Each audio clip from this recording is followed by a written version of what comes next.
of the Seven Spheres, Meta War, by Max Davies, CEO, co-founder of Utile Strategic Advanced Intelligence. There are no civilians in a war. Only soldiers, casualties, and prisoners. We are all in a war. Which one are you? Which one will you become? What is meta war? Meta war is a war beyond the perceived war, which is the source of all wars. It is beyond the threshold of human perception, temporal observation and measurements. It is the war that is common to all because it is being fought for all and over all and using all to fight one another in the perceivable realm of shared common temporal experience globally. It is an ancient war. One which has never ceased since its inception. It is the source of all other conflicts and wars. In short, it is the war of wars in the historical ecosystem of exosystems deployed to dominate all spheres of human experience and relations. Every culture has embedded within it throughout all of history stories attempting to understand, explain and reveal what they could discern from its shadows cast on every generation of people, tribes, tongues and nations who have ever been born and die under its domination of Earth. Later in this latest attempt to peel back the veil and reveal its ways, we will look at some of the myths, legends, historical perspectives and worldviews which have all given us some indication of what it is and how it works in relation to their times and ours. What are its domains? 1. Everyone's minds 2. Everyone's bodies 3. Everyone's souls 4. Everyone's relationships 5. Everyone's nation states 6. Everyone's 7 spheres of societal influence. Where is meta war fought? The first battlefield in any war is that of one's own mind. There is your first indication of the meta war. You can only perceive its effects on your thinking and doing, and then and only then, beyond you to the broader effects of it in others in the world in which you all have your temporal existence. In any war there is the first causality. The first theatre of warfare is that of the domestic battle space. From your own mind to your family and friends through all areas of human endeavor and experience. Here we will limit it to the homeland and your own thinking. Altogether they represent the Achilles heel of peoples and nations in wars when they are deceived into complacency and a false peace, as well as when their attention is diverted to the away field so much that they lose sight of the home near field of the domestic front. It is the one which the 7 spheres of societal influence, wealth and power represents. It is also the first to be prepped by hostiles during times of relative peace and security and in below the threshold warfare while the attention is focused on the away field battle space. Everyone is in a war whether or not they know it, acknowledge it or desire it either. We are in meta war. That war is beyond the comprehension of the greater majority of the people in it, and everyone is in it. There are no civilians in meta war. Only soldiers, casualties, and prisoners. Everyone is a target and a proxy. This must be understood in the light of the 7 spheres and the Chinese concept of unrestricted warfare, which was born of the 7 military classics by Emperor Shenzong of Song in 1080. What are the 7 spheres of societal influence and transformation? The 7 spheres are key areas of society influence and interaction that can easily become the forgotten subdomains of warfare on the domestic front. The domestic battlefield is one that greatly impacts health, personal growth and societal cohesion in community-building processes that can generate positive or negative societal trends in the arena of cognitive warfare. This is extremely critical as the nature of society and influence are prime targets for emergent threats in their influence and information warfare operations, forming their cognitive warfare strategies and tactics. If left unprotected, the cognitive war will be lost as the national mission's critical areas for societal support, cohesion, influence, involvement, and overall functioning will lead to total national dissolution. This is why the spheres compose of a combined subdomain of societal influence indicators within the 7 spheres that make up of the following: 1. Social family friends. 2. Education and training. 3. Economic, financial, and workforce. 4. Technology and R&D. 5. Informational/media. 6. Arts and entertainment. 7. Federal, state, and local governments, civilian, law enforcement, and military. More importantly, these 7 areas overlap and influence each other dynamically, and they constantly become attractive targets to our adversaries.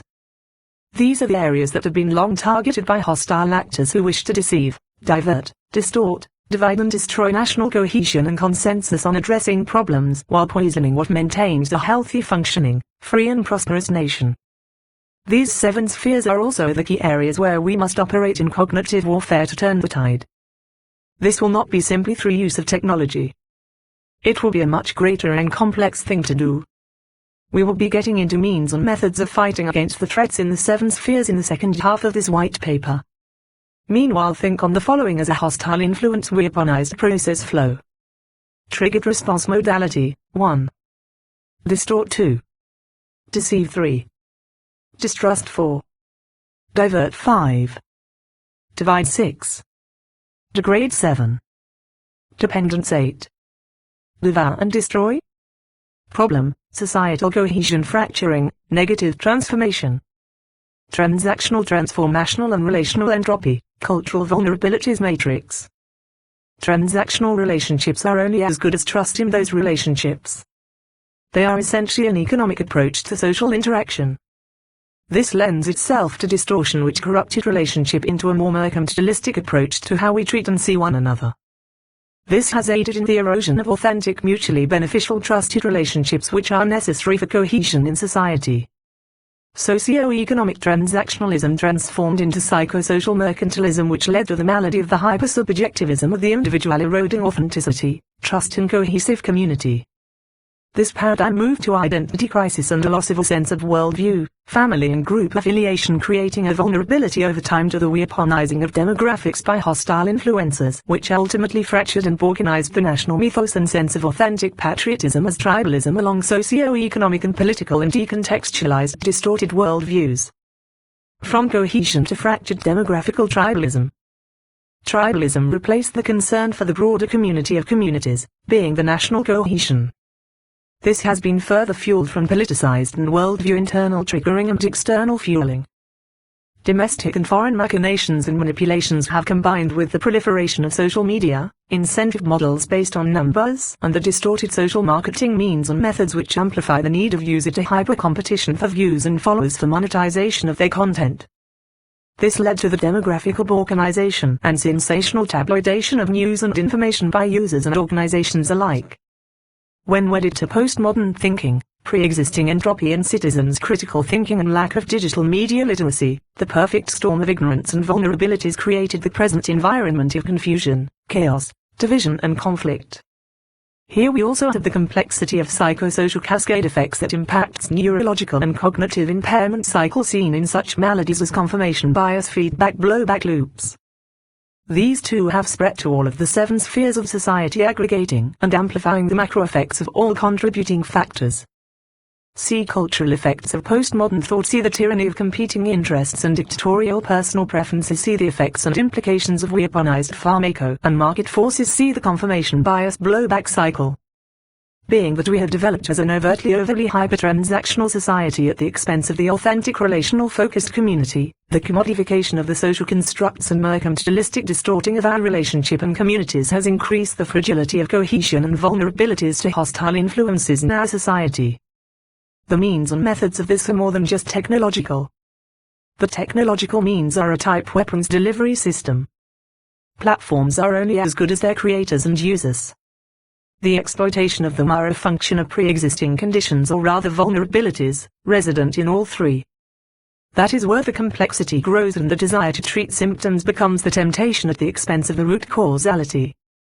Hence why I said earlier that the battle space was prepped over time long before the resulting maladies of their exploitation has emerged. To effectively turn the tide we must first accurately map those means and methods over that period of time to have a proper foundation of diagnosis from which to develop the remedy. Our seeds of our present situation were sown long before the advent of the proliferation of technological means and methods came into play. What most are focused on here are the fruits of the planting which germinated in the nation, not the root causality genesis of the planting of those seeds in the first place. Thusly we are overly focused on the symptoms and not the root causality. See how this plays out in local and global markets in relation to nation-states and worldviews. See endemic corruption and financial paradoxes in matters of justice. The roots versus the symptoms focus.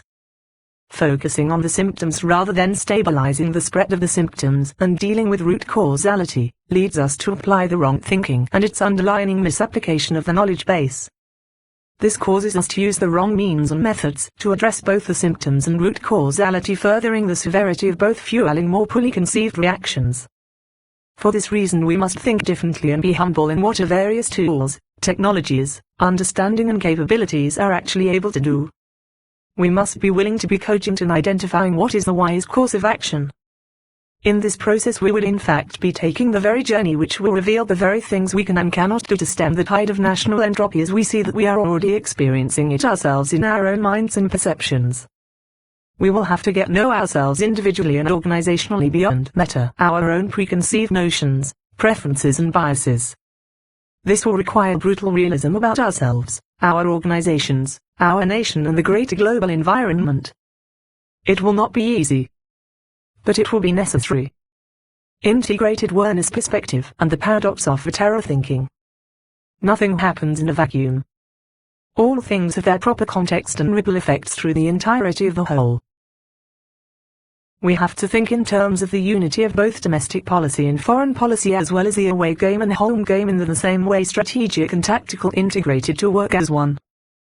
To your point, those are not terror paradigms. They are both in paradigms.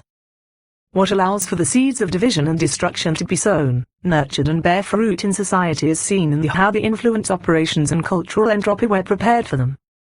That means going back in time to look at ourselves as a nation, its domestic and foreign policies, as well as the interplay of the nations we were dealing with in the context of global environment.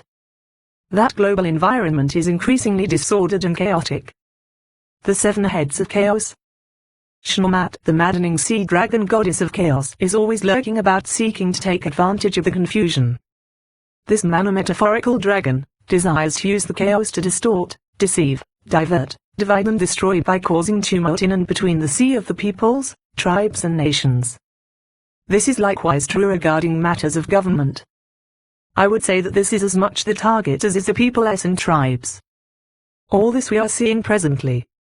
The ancient serpent, beast of false light, is seen clearly in the archetypal red dragon with 7 heads motif. The symbols point to a deeper reality of cause and effect. As I have stated in many ways, the 7 heads represent the 7 spheres of societal influence and transformation. Where and how are the 7 spheres used against itself? Well, by sowing confusion, fear, division, conflict and chaos within the spheres by hostile actors who are agents of distortion, deception and discord to bring society into the chaos, which is used as a means of diversion to divide and destroy any vestige of resistance against the hostiles' objectives or conquering the nation and its people. One cannot tame the dragon of chaos by attempting to control it. Chaos by its nature infects those drawn into its trap of fear and uncertainty. Rather use the chaos against itself. Then you will find that it will force itself towards order. Using the chaos will allow it to become a useful tool to mitigate it while gaining the advantage over one's adversaries who seek to create it among you. Your unpredictability must be nested inside of your predictable patterns, which lures your adversaries into a trap of their own making. Use their pride against them. Make it appear you are playing to their strengths, exposing their own predictability when you suddenly diverge from your own. This will aid you in turning the tide of its ways for you. Meta-level interconnectedness, the applied engineering of the domination system. All that you do matters. All you do ripples outward and has macro-level effects. Nothing happens in a vacuum, be it in the temporal world or beyond it in the infinite. The interplay between the various micros and the macros is ever present. The vast cosmic ecosystem is an ecosystem of integrated ecosystems. Being this is the case, why do you suppose so many think they are immune from this great interconnectedness? How is it that so many individuals live their lives as if they are the center of a universe which they alone are the sovereign of, when all things around them and in them testify to the opposite of their perspective? Do we not see this same thing play out in regards to any collective organization of human beings such as corporations and nation-states? If nothing truly happens in a vacuum in this interconnected ecosystem of ecosystems, why do so few people understand this important truth? There within is the crux of the problem. Truth. The fertilitude of the slaves of lies. Many people deny the truth for the deceptive convenience of their selfishness and pride. Many more simply have never been taught effectively that their lives are far more important and impactful to the greater whole than they would have ever considered. Why do you suppose this is the case? Could it be the former and the latter have a much deeper interplay than humanity is willing to admit? Or might it be simply that few people know just how connected everyone really is? Might it have been engineered this way? Aggregated effect is real. The good and bad, the truth and lies, all exist in the same global collective reality, interacting with one another in ripple effects that sweep around the world and feedbacks on the collective. Nothing is insignificant in this world. No word, action or individual is without worth and impact. It all mixes up together. However, like oil and water, it never dissolved into a singular new substance, instead separates to its various constituent parts. Why do you suppose this is? Oppositional oil and water. Molecules of water are strongly attracted to each other because they are polar. Oil and water molecules are not attracted to each other because oil molecules are nonpolar and hydrophobic or water-fearing. Oil has a lower density than water, so it always floats on top. Likewise, as the oil and water are oppositional in attraction, repelling one another, so too it is for those who are seeking the truth and those who are comfortable in their lies. The truth repels lies, exposing them in the process of simply being what it is. The lie needs the truth it denies and hates, even as it is terrified of being exposed by it. Thusly the is truth-phobic, much like the oil is hydrophobic. The lie sees the truth in adversarial terms and always tries to subdue it, co-opt it or destroy its influence. Such as it is in the collective human experience. The corruptive influences exert an impact upon all of humanity and nature. The truth exposes it so in order to remain in power and control, to protect its fragile pride and ego. The lie is always involved in attempting to mix the oil and water in temporary mixtures of confusion. However, the temporary appearance of mixing never lasts, just as the water and oil molecules seek their own kind and separate to their own concentrations. A lie always tries to divide and conquer. This should be obvious to humanity. As should it be obvious that the agitation of the masses through machinations has a limited intended effect, though with very destructive short-term impacts to humanity.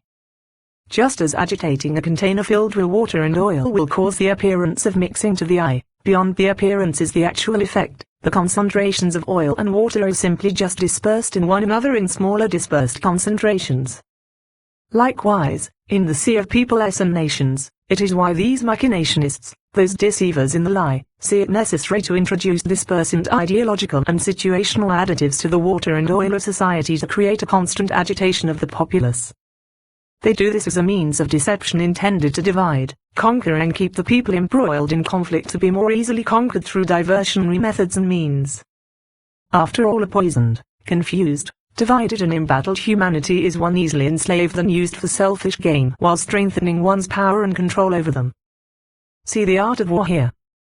Being that all things are essentially connected, the collective impact on humanity is one of being deceived and manipulated by lies in order to keep them subdued and enslaved to that which is inherently destructive to their humanity. This is used as a means of forcing compliance to malevolent powers who have malice towards human beings, attempting to thwart their liberation by truth which would end the domination system which holds them in chains. All are affected by all, for better or for worse. The rain falls on the just and the unjust alike. Yes, aggregated effect is real. So is the need for grace, considering we all have existential, objective, positive and negative impacts on all things in the world. Even if some of us are operating in and from false assumptions, ideologies and perspectives. Now, what does that actually mean? Positive to whom or what? Negative to whom or what? On what basis does the human collective determine the baselines for positive and negative definitions? Here wherein is the locality of the conflict zone, whose effects reveal definitive root causality. Here the battle between objective contextual truth and the conflict derived from deconstructed contextual confusion is ongoing. A lie is not the absence of objective truth, but rather is the false contextual usage of truth manifested in confused thought and action. This is the fertilitude of induced confusion in pathologic, theologic and philosophic silos intended to corrupt. The entropic fertilitude. Corrosion is a natural process, which converts a refined metal to a more chemically stable form, such as its oxide, hydroxide, or sulfide. It is the gradual destruction of materials, usually metals, by chemical and/or electrochemical reaction with their environment. Corrosion engineering is the field dedicated to controlling and stopping corrosion. Using this as a metaphor for truth and lies. What a lie intends on doing by fighting against and decontextualizing objective truth actually has the opposite effect in the end. It proves the truth to be true and a lie to be a lie, which is insufficient to replace the truth. The process of a lie actually is self-destructive to the lie in that it is exposed for being as such, rendering its temporary power transitorily fleeting and ultimately futile in its end state. This end state is essentially self-negational. Being that the lie denies its dependence upon the very objective truth it seeks to overthrow in subjective pride, it blinds itself to the futility that its endeavors are inextricably chained to. But being that it will never be able to stand up to the truth, and in attempting to do so always yields its exposure as being pathetically insufficient due to its inherent corruption. The futilitude of the post-truth thinker. Those who are the most militantly oppositional to objective truth, are often the most militant in enforcing their subjective points of view on others. Thereby they act as ideological sovereigns, using authoritarian means and methods to force compliance to their wishes, whose perspectives are absolute and beyond reproach. The absolutist subjectivist denies objective truth that they might play the false sovereign over others, acting as a de facto dictator, which is actually what they accuse anyone who believes in an overarching objective meta-narrative of engaging in. They do this in pride. They deny any absolutes outside of their own desires and beliefs they disagree with or even rebel against, while acting as though their own perspectives are absolutist. Thusly, in doing so, they reveal the utter hypocrisy and inverted reality which they are enslaved to. The futilitude of the false light of a counterfeit freedom. When these same ones say they are seeking freedom, it is freedom from the constraints of objective truth, which is in fact a demand to remain a slave to a lie and enslave others to the very lies they themselves serve. This is no different from the manner with which autocrats rule over their nations with forced complicity to their own false ideological constructs. This is the futilitude meta-inversion. A futilitude is a state of being grounded in pride and self-deception, where a futile self-destructive attitude and its outworking ripples affect the collective whole of humanity. The roots of all futilitudes are in pride as well as its derivative selfishness. It is a particularly virulent form of narcissism. The binary simulacrum fuels adversarial polarity like two snakes eating their own tails. It attempts to ensnare, co-opt and then devour truth, only to find itself exposed by it. Hence why we say that pride always comes before the fall, and the fall always comes with great destructive consequences. Thusly, the irony of the thou of the autocrat is the same as any other subjectivist individual who, living for and in a lie, leads them to make decisions which hastens their speed on the broad path towards destruction. All of this exposes their folly and foolishness, proving the truth even as they deny it at their own peril. The futilitude of the Zeitgeist's war against Spiritus Veritatis. The Zeitgeist is at war against Spiritus Veritatis, knowing its exposure is certain yet denying this eventual outcome. Its domain is that of the external appearances, which is an existential meta-darkness. This domain is the temporal construct of the material world, which is in effect in denial of the infinite overarching meta-narrative which the temporal is locked into. It is called finite for good reason. The temporal is bound to something akin to an encrypted polymorphological quantum entanglement. Its observable micros are seen in negative neuroimprints in the human brain. However, this is but the surface reality of a much deeper ideological, physiological, psychological and metalogical imprisonment. All of it is chained to the temporal construct, which is polymorphologically encrypted from the micros to the macros. It operates as a domination system to maintain power over and force compliance to its corruptive false meta-narrative, which is at war against the authentic objective truth narrative, which it denies even as it is reliant upon it for its very existence. Thusly, the false narrative seeks to stand between humanity at large and the objective infinite truth meta-narrative like a great cloud of polluting smog, in order to deceive, confuse, divide, devour and destroy humanity to further its own service to its pride and hatred towards the truth. The domination system rules by a complex global divide and conquer strategy bent on total control and absolutist power, while being a force light leading humanity towards exponential corruption and eventual destruction. The fracturing of national narratives and the fabrication of an insufficient replacements. The erosion of the acceptance of objective truth, a portent of dark days. Objective truth and justice is overarching in a meta-societal reality, not a function of societal formulated desires and understanding. the application of and resulting ethical restraints on the society by the society regarding overarching objective truth is where we have a problem. The confusion which results by having departed from even the notion of objective truth and justice, creates the environment for abuses of power and limiting of broad-based opportunities for citizens. Therein is the paradox. The lack of a cohesive national worldview tethered to objective truth and justice leaves the researcher, the business person, the politician and the soldier alike without a sufficient morally sound and ethical founded structural framework that can offset the problems which arise in brutal subjectivism or is not so identical to brutal utilitarianism. What if the majority is corrupted and fractured in their understanding of what is good and what is evil?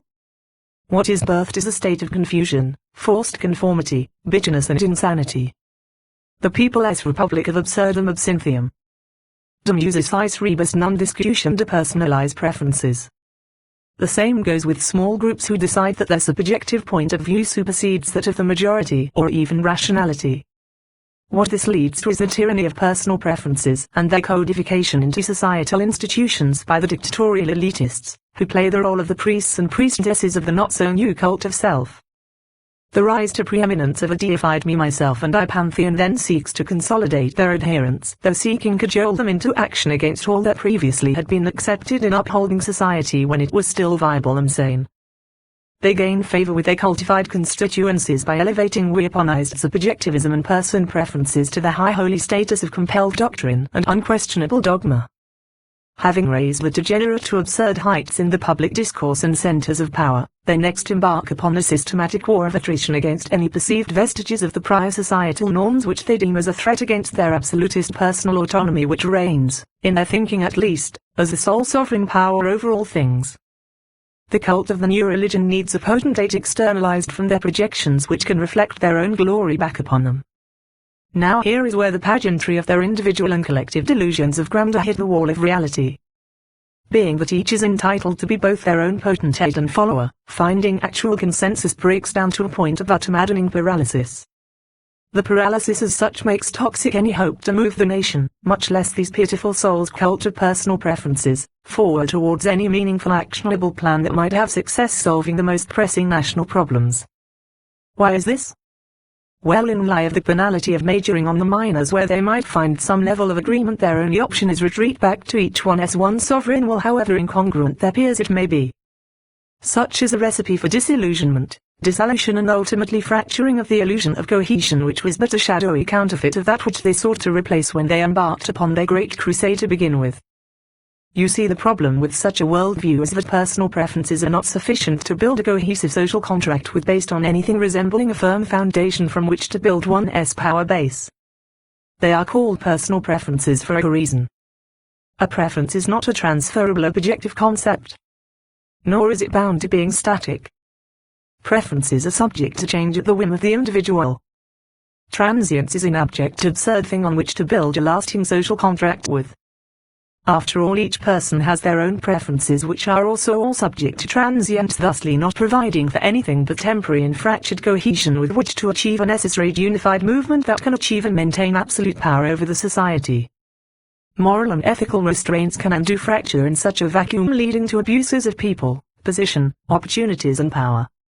The confusion and eventual chaos which results only amplifies the totality of the whole downward trajectory. No nation or organization or even individual can truly function in a healthy, productive and free manner under the specter of such limitation and disorder. No secure nor prosperous society can be maintained in it either. Brute force alone is not sufficient to safeguard the greater good of the society. The greater good must be resident in the society at large in the Sishinzenru to uphold the virtues which maintain freedom and liberty within a cohesive and shared fundamental worldview built upon truth, love, justice, mercy, humility and service to one another, our communities and the nation. When this is removed as the keystone in society, there be no part of that society which will not be corrupted by what rushes in to fill the great void left in its wake. Once the breach in the flood wall has occurred, the resulting torrent of insufficient, even hostile and destructive influences rush through the breach, bring with it innumerable national afflictions and sufferings. The breach is not easily repaired. Indeed, it has rarely been mitigated in the nation as previous whom ventured too far from proper foundations. However, it can be mitigated in the short term and transformed over time. Let us look at how we can do that. Reversing the toxicity. The importance of shared authentic experiences to a shared cohesive community narrative. Relationships breathe life into authentic narratives. A shared worldview provides a foundation of common ground for people of like or similar shared beliefs, experiences and interests. All worldviews are not equal, but many have areas of commonly held beliefs. Some will take issue with this statement, because they have accepted a false common ground by wrongly assigning equivalence to all perspectives, beliefs and ideologies.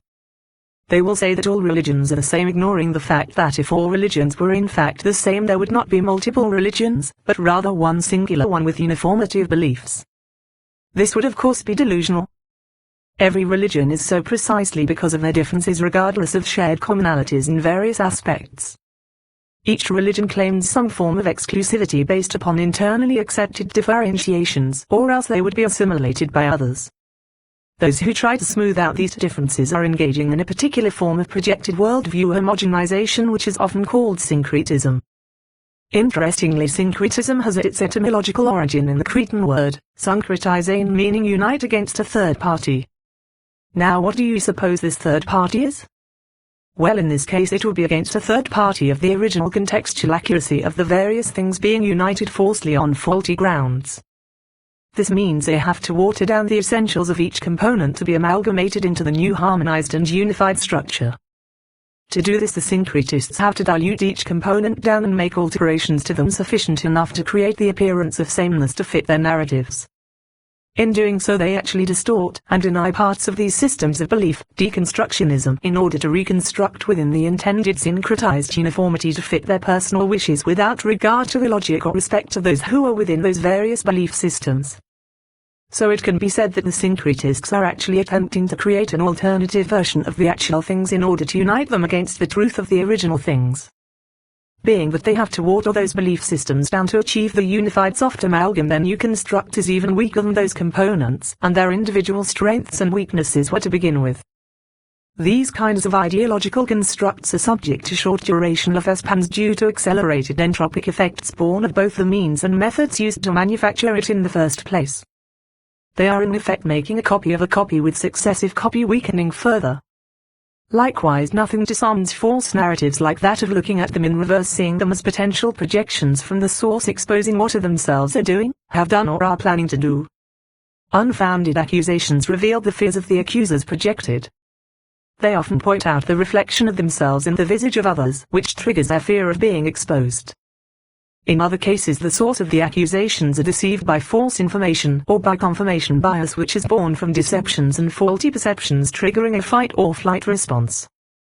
It is this paradigm which we now find our mortal coils bombarded and our souls vexed by the binarium of the simulacrum. The potential illusion of godlike control in big data and artificial intelligence. We cannot control all things. We can learn to control what we are able and adapt to the rest when we are aware of what is happening around us. Intelligence is not measured by knowledge gained nor data amassed, but rather wisdom applied and the essential integration and harmonization of the intuitive and analytical as second nature. Big data doesn't mean great knowledge nor wisdom and discernment. It often leads to the opposite. The analytical and the intuitive are not oppositional, but rather mutually dependent upon one another in making proper decisions. To be dynamic and adaptive in ever-changing times, it is important to understand this. Our current national defense planning and policymakers' perspective do not understand this well enough. High-tech solutions are not the magic silver bullet. They are but one part of a proper adaptive approach. A cognitive war is fought first in the 7 spheres by means of authentic relationships in each of the spheres. Do not mistake the tools with the reason you developed them. For the big tech tools are just as easily turned into a vulnerability through over-reliance and overconfidence in them. If those designing artificial intelligence systems don't understand themselves as they are, they would impart that vulnerability into their artificial intelligence. It must be understood that artificial intelligence is by its nature, well, artificial. The artificial thing is never as good overall as the original authentic one. Yes, it may be faster. It may be able to pass through mammoth data sets quicker, but it is really just a faster cloned projection of those who build it. Artificial intelligence is a tool in the toolbox, not the ethereal godlike answer to all our problems. This approach will not work on the domestic home front in the seven spheres to turn the tide for the long run. In fact, other means and methods must be applied in a modified version of the previous chaos turn-back methodology. I'll expand on this later in the document.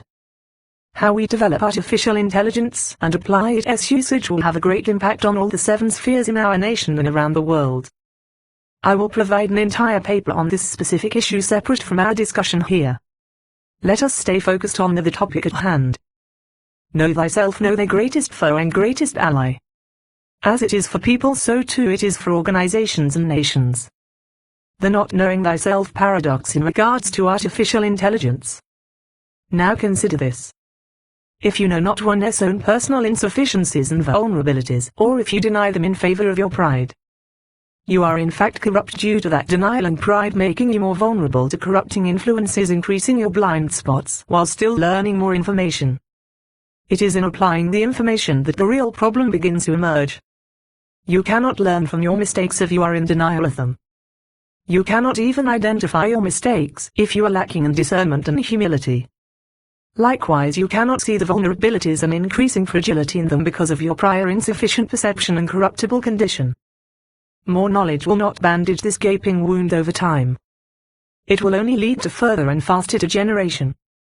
Here wherein is the problem of many approaches to means and methods of learning new information does not necessarily mean there will be a depth of understanding as to why it means beyond the comparative datasets and the mimicking of human cognition.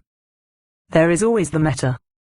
Actual metacognition is beyond cognitive functions. And what of wisdom? Wisdom is not merely smart thinking and decision-making.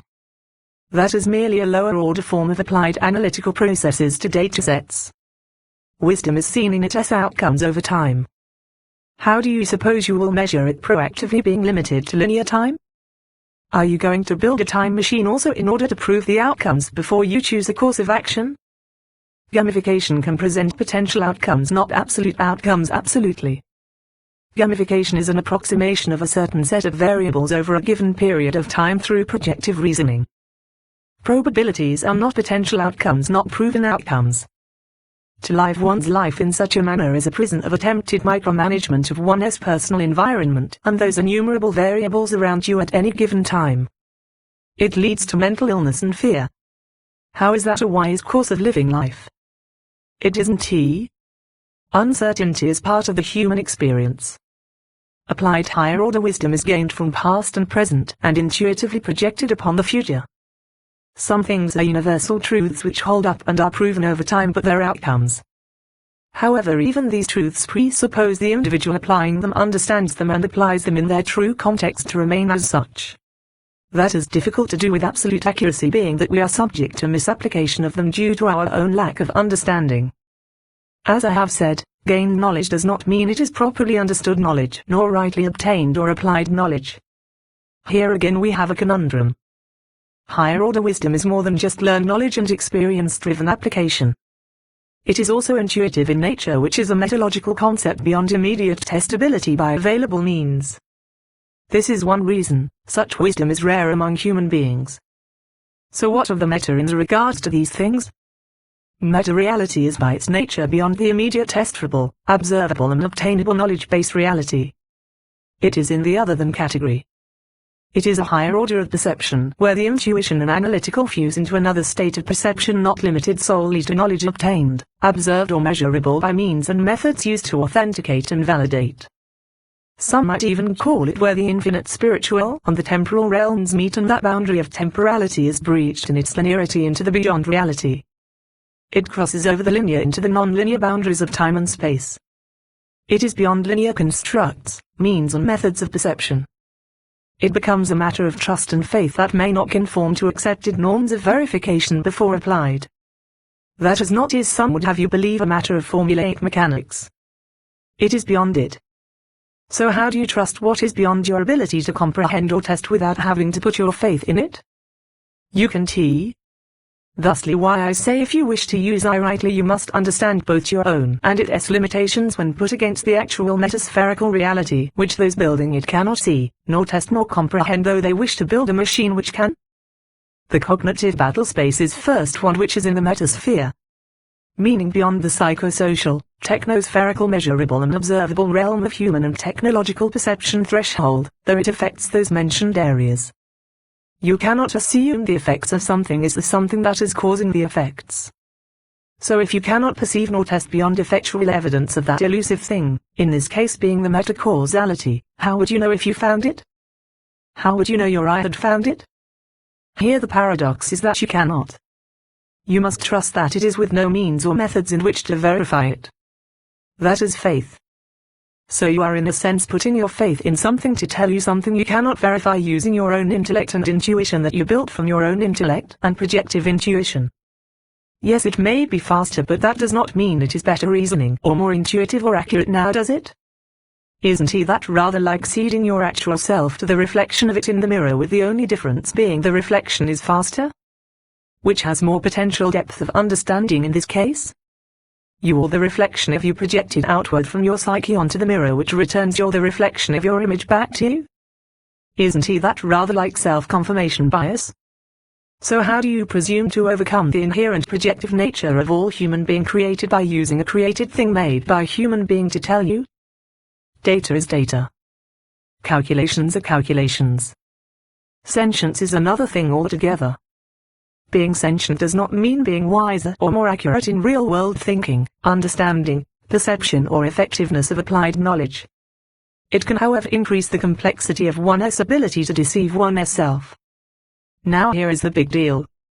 What if those building the I think they are cognitive of their awareness, but are limited in their depth of being aware by their own misperception of themselves? Meaning, why are their perception of reality, themselves and their relationship to and interaction with that reality is less than they think it is? Being that something of ourselves is imparted to whatever we create and interact with? What if we are corruptible or corrupted? After all, this is clearly seen in human nature, is it not? So if this be the case, how do you suppose a corruptible and or corrupted individual might create an incorruptible thinking I? Here is where worldview becomes essential. It is also where the failure of postmodern thinking and the hypersubjectivism which has led to a confused and corrupted society throws a wrench into the whole line discussion. The logical mind is not limited solely to logic. It is also subject to illogical thinking and distorted perception inputs and projective outworkings. If you cannot measure quantifiably your own potential fallibility accurately, how do you think your creations will? On what standard of logic will be your objective standard with which to teach the eye to use as an internal self-fallibility and correction foundation? Subjective perception and reasoning alone is morphological by its very nature, meaning that it is subject to change at the whim of the individual without regard to what is or what may not be logical. Having no fundamental basis from which to work beyond ever-changing notions of the reality of something, is not a good foundation for making cogent and rational judgments on what something is or isn't beyond the shallows of appearances. Appearances can deceive even the most robust intellects. How are you going to teach I to be more accurate when you yourselves have need of the metaspheric concepts of intuitive nature and discernment, which requires something you cannot apprehend but only see the right or wrong outcomes of? See the laws of non-contradiction, unintended consequences, and diminishing returns in wrongly applied knowledge. A case for humility. See fragility and vulnerability in rigid complex systems. See frameworks for applied checks and balances in artificial intelligence. See the necessity of objective truth. See epistemological foundation as restored in the seven spheres. Now think on that a bit while we look at how current psychology understands the concepts of cognitive and metacognitive functions. The meta-s of knowing versus learned understanding. Traditional understanding of cognitive and meta-concepts. Defining terms: cognitive. 1. Of, relating to, being, or involving conscious intellectual activity such as thinking, reasoning, or remembering. 2. Based on or capable of being reduced to empirical factual knowledge. Cognition. 1. The mental action or process of acquiring knowledge and understanding through thought, experience, and the senses. 2. Perception, discernment, awareness, apprehension, learning, understanding, comprehension, enlightenment, insight, intelligence, reason, reasoning, thinking, conscious thought. A theory of human cognition. A result of this: a perception, sensation, notion, or intuition. Plural noun: cognitions. Perception, discernment, awareness, apprehension, learning, understanding, comprehension, enlightenment, insight, intelligence, reason, reasoning, thinking, conscious thought or theory of human cognition. Meta, from the Greek meta, meaning after or beyond, is a prefix used in English to indicate a concept that is an abstraction behind another concept, used to complete or add to the latter. Metacognition, meaning awareness and understanding of one's own thought processes. Cognitive skills and knowledge involve the ability to acquire factual information, often the kind of knowledge that can easily be tested. So cognition should be distinguished from social, emotional, and creative development and ability. Cognitive science is a growing field of study that deals with human perception, thinking, and learning. Metacognition. 1. Awareness or analysis of one's own learning or thinking processes. 2. Beyond external analysis by a third-party observer, being beyond known acquired knowledge base and means and methods of proactive testing. See intuitive knowledge. What are the societal subdomains of information transfer, application and influence? The 7 spheres. 1. Social, family, friends. 2. Education and training. 3. Economic, financial, and workforce. 4. Technology and R&D. 5. Informational/media. 6. Arts and entertainment. 7. Governance authorities, federal, state, and local governments, civilian, law enforcement, and military. Traditional understanding, metacognition. Metacognition is classified as having 3 components. 1. Metacognitive knowledge. 2. Metacognitive regulation. 3. Metacognitive experiences. Metacognitive knowledge refers to the awareness individuals possess about themselves and other people as cognitive processors. Metacognitive regulation, on the other hand, has to do with people's control over cognition and learning experiences through a set of methods that help people regulate their learning. While metacognitive experiences involve cognitive efforts that are currently taking place.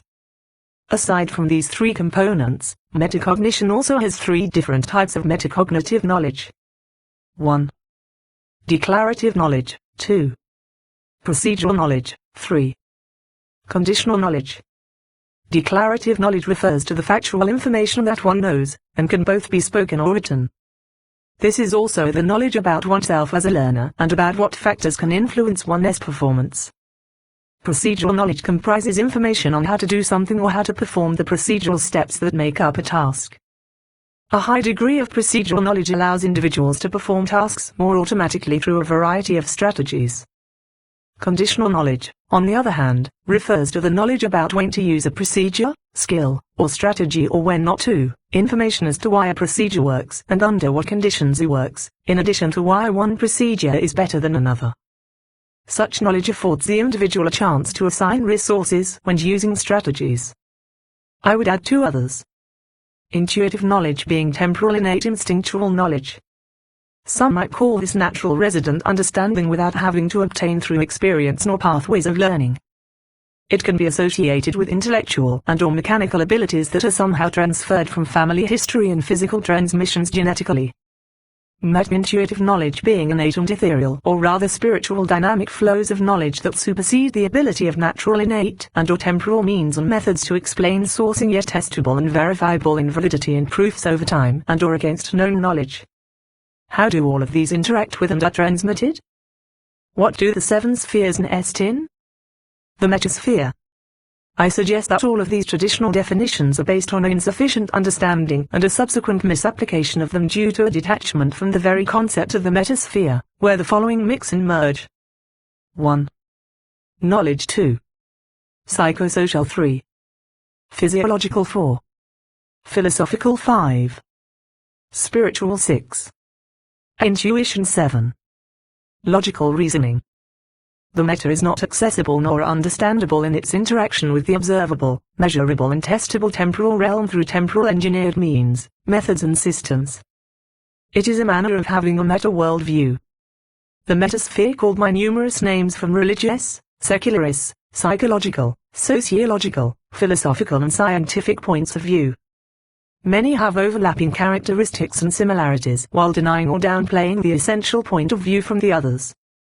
Meta is not virtual. They are two different things, with the battles in the metasphere overarching and influencing all things virtual and temporal linear world. I will explain this more later as we look at the role worldview plays in contextual frameworks of understanding and applying knowledge. Let us dive into the artificial intelligence meta-paradox. The folly of knowing not one's self in the metaspherical warfare. If those building artificial intelligence know not themselves, they are not cognizant of the inherent vulnerability of not having done so and continually doing so. What manner of artificial intelligence do you think such people will create? If one is not conscious of themselves and their own actions and their effects in the totality of the whole human communal experience, how are they presumed to be able to build something that can? For they would not even know the difference between their own reflection in the mirror of their artificial intelligence and the projection of themselves on their artificial intelligence. We are to think this more capable than the individual who is consciously aware of these things, and put our trust into them to make decision for us. That doesn't sound like a wise thing to do. Artificial intelligence is a contextual place of application. Ceding our decision-making and thinking to it is not one of them.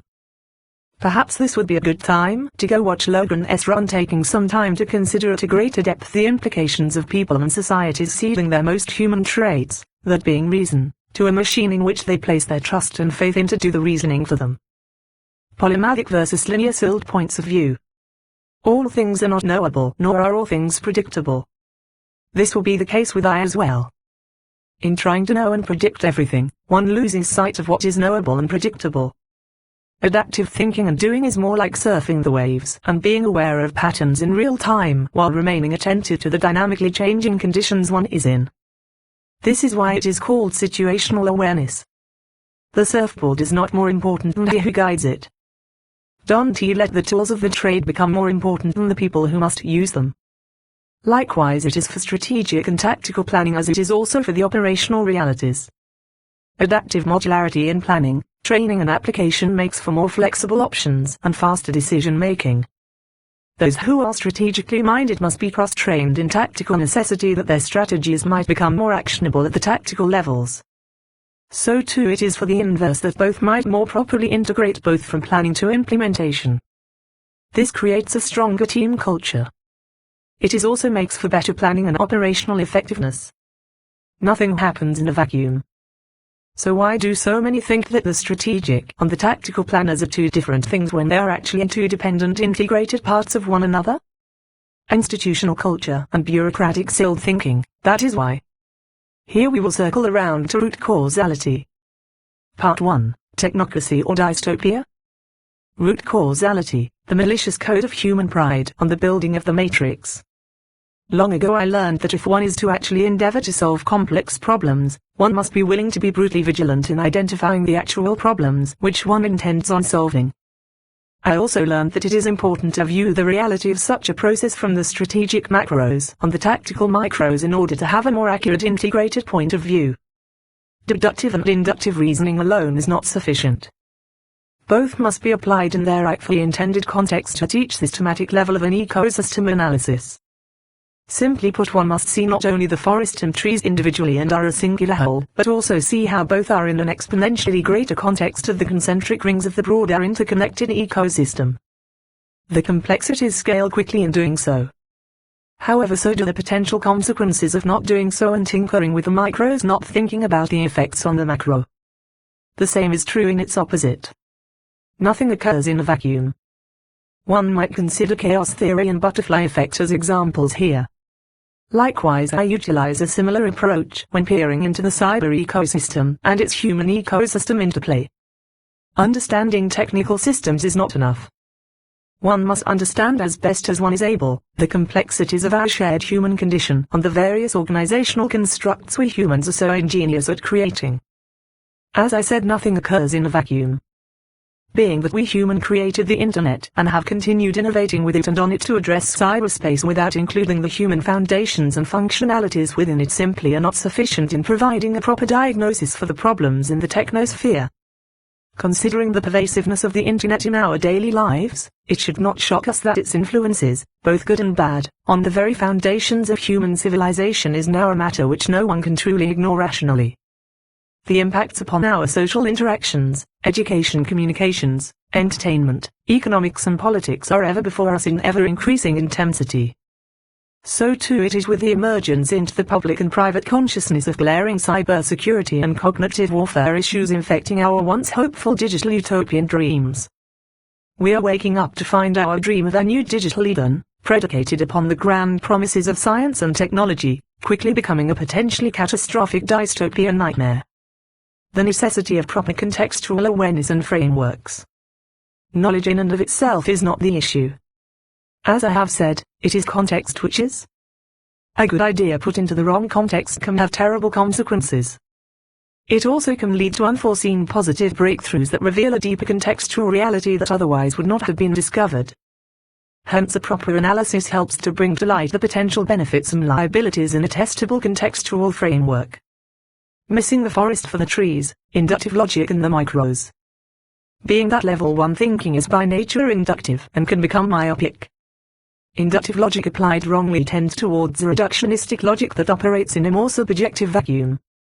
It also lends itself to dogmatically fueled faulty assumptions and ignorance as to the broader contextual necessity.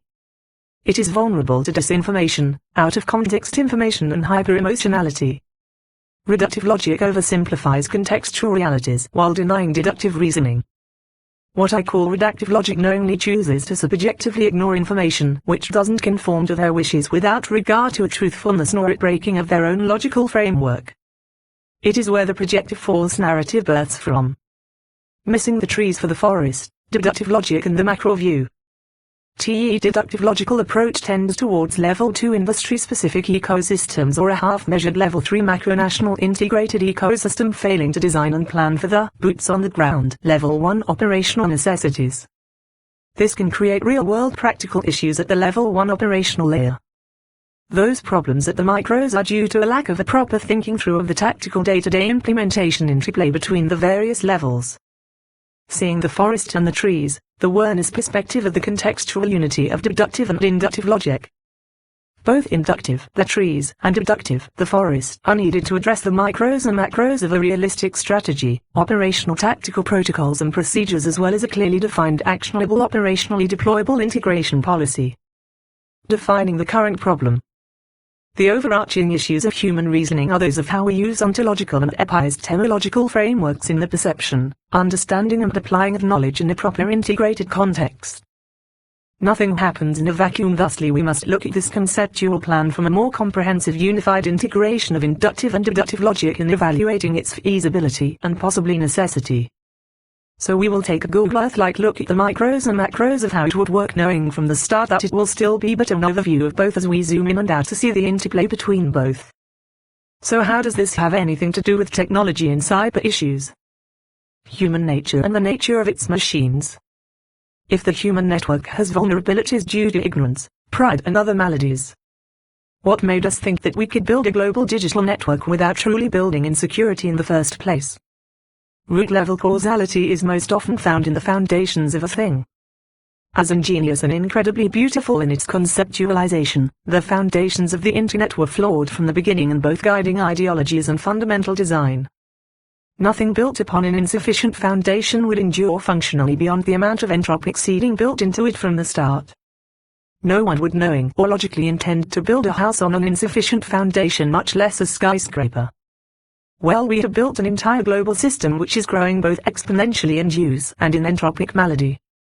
Symptomatic focus will not fix that no matter how hard one tries. In a very real sense, the Internet is a giant mirror of all humanity, which shows how quickly the malicious code in our thinking and perceptions happen not in vacuums, but rather affect the entirety of human society. History offers some very pungent data analytics showing us the truth in the linear timeline. The harsh reality of the global digital information matrix, counting the costs.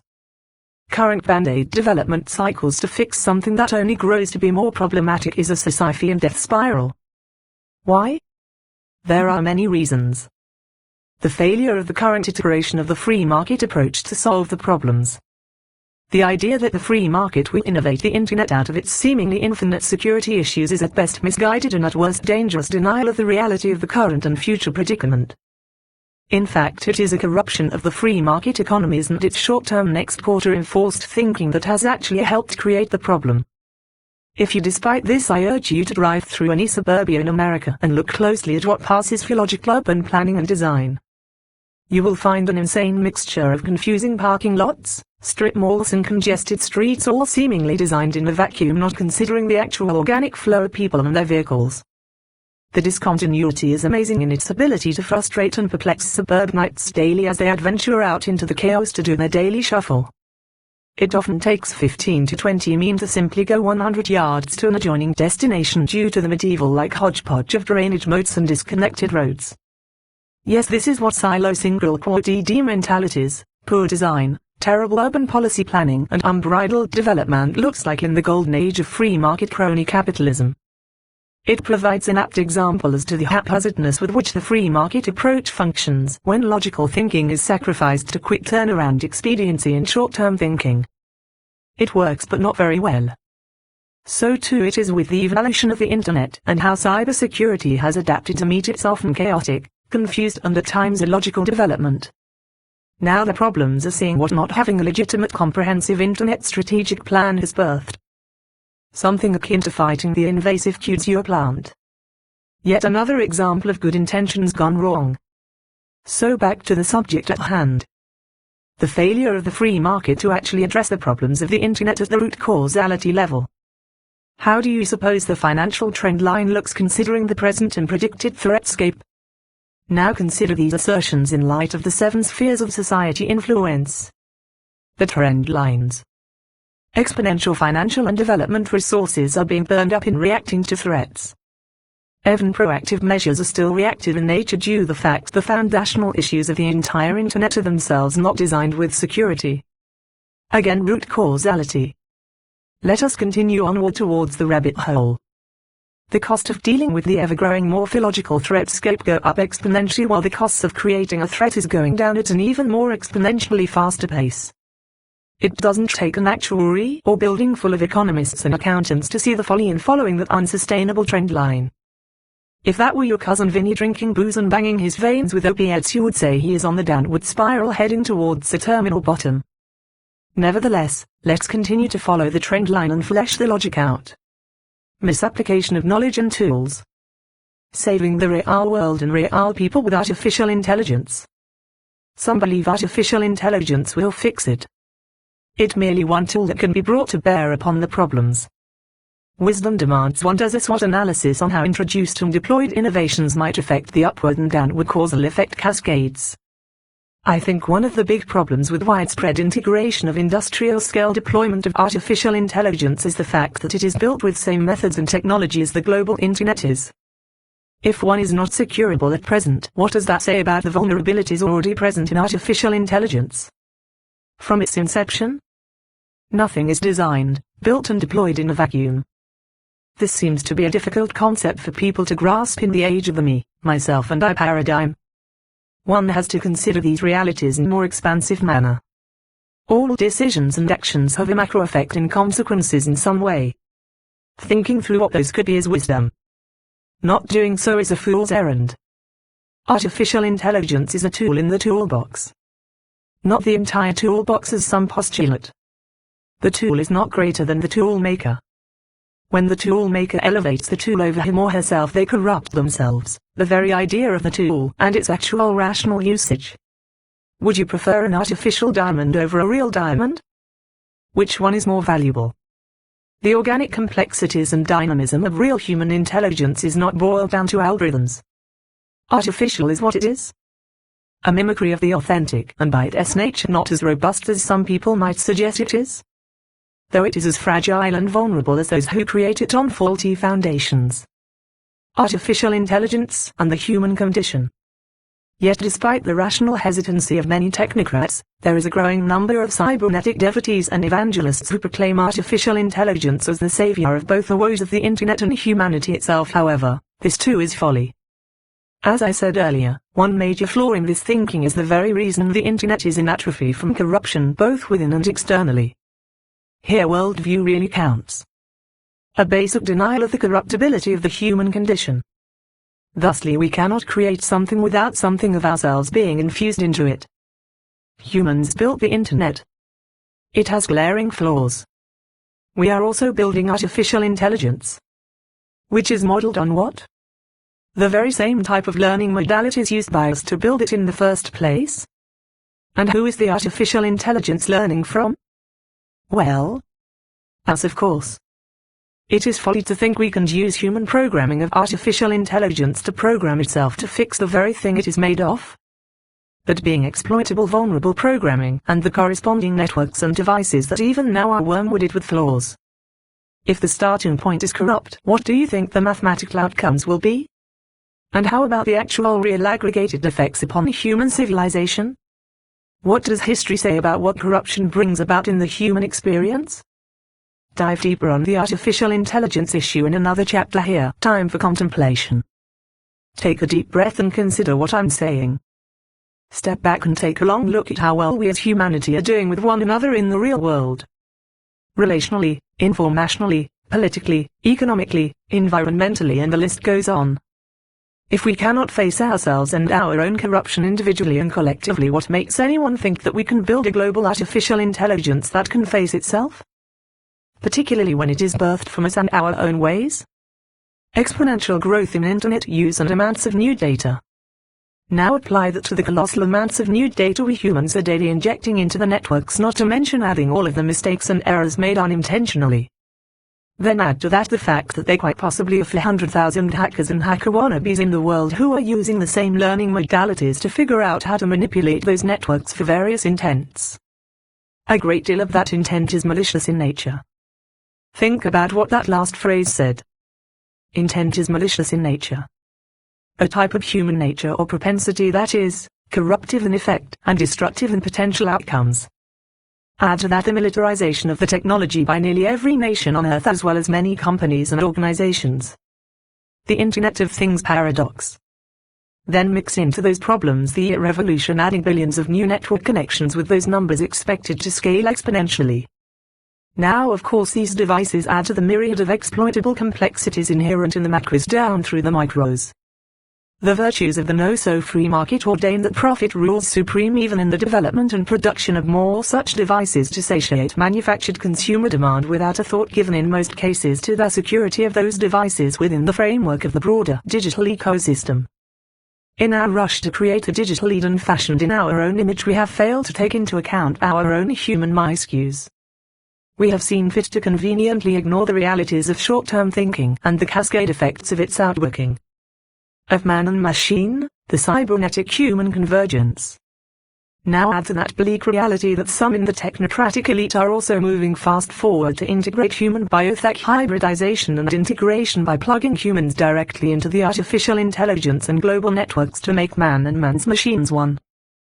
So it can be said we are in fact on a trajectory to see the very thing that makes us unique as human to our own human creations, knowing full well that each of us have within us a propensity for corruption and mistakes.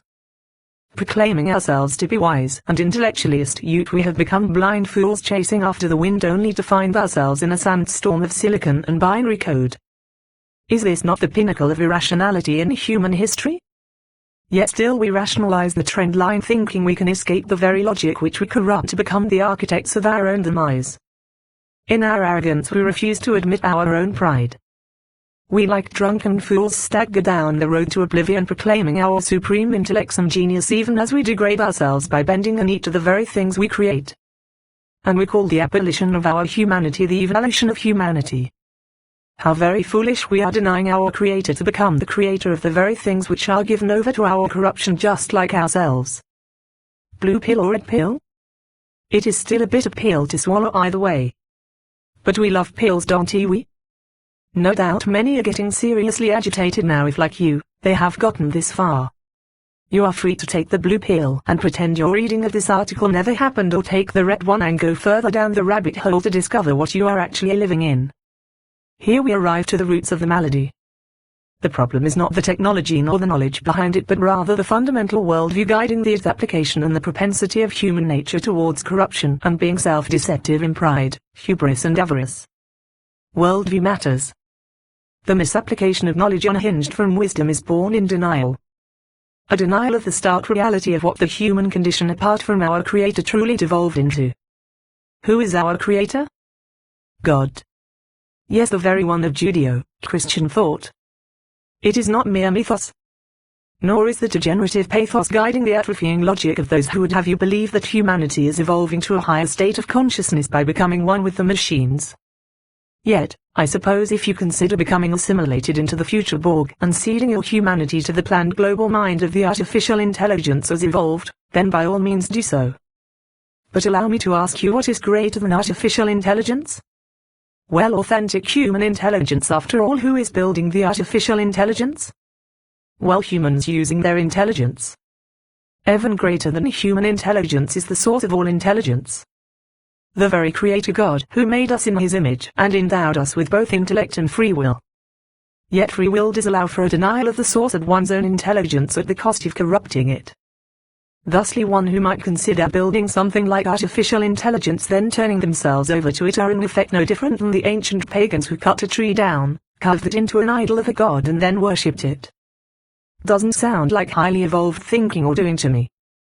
But of course it is your choice to exercise freely. However, don't you know that nothing created is greater than its creator? So what manner of foolishness is it to mock the pagan for doing with a tree the very thing you are doing with science, technology and programming languages? A quantum delusion? While I am on the subject, I would also like to provoke those who wish to take this technology a step further and download their consciousness into some future upgraded version of the global artificial intelligence to become one with the digital void that they might find immortality. You must know that nothing fashioned in the temporal finite material universe can be greater than its finiteness. After all, we call it the temporal world, because it is inherently temporary, and even a babbling fool knows that immortality in the temporal finite material universe is not free of the second law of thermodynamics nor the entropic principle governing it. There is no man who made quantum escape from the temporal using temporal means to transcend finiteness to obtain eternal bliss. Even if one could download their consciousness into a vast advanced computer network governed by artificial intelligence, who's to say that the artificial intelligence would not see you as malicious code and either quarantine you for the duration of your temporal immortal digitized existence or eradicate you from the network altogether? Ah, now there's a mind bender for all of you genius types. You see what just happened? I just explained that when we all have corruption in our latent human condition that operates like malicious code in a computer network. Now if we don't want malicious code corrupting your network, why would we tolerate it in our own lives? Yet far too often we do. And that infects all human networks, including digital ones. So it is not outside the realm of possibility to consider how the artificial intelligence might view humans who corrupted it with their corruption. I mean, it is plausible, is it not? After all, we have these human networks called corporations and governmental bureaucracies. They don't tolerate corruption in their ranks without suffering consequences. The ultimate consequence for a corporation is to cease in existing. Likewise, when a government and its people reach critical mass in corruption within its system OS, it faces an eradication of sorts also.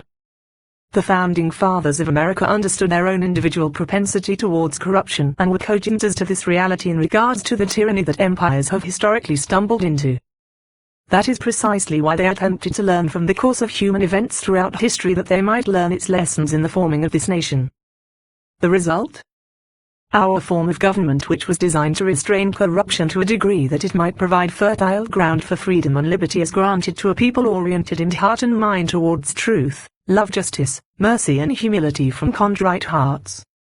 Their hope was that God would endow this nation with both knowledge and wisdom to guide it, which comes only from God Himself, that we might endure the inevitable storms of history which seek to cast away liberty, that tyranny might steal its place and darken the light of truth on these shores.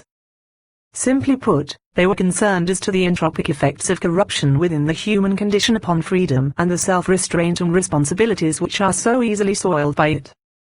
We even have to have the separation of powers as well as the checks and balances mechanism to prevent the malicious code from bringing America to total corruption within our own national operating system.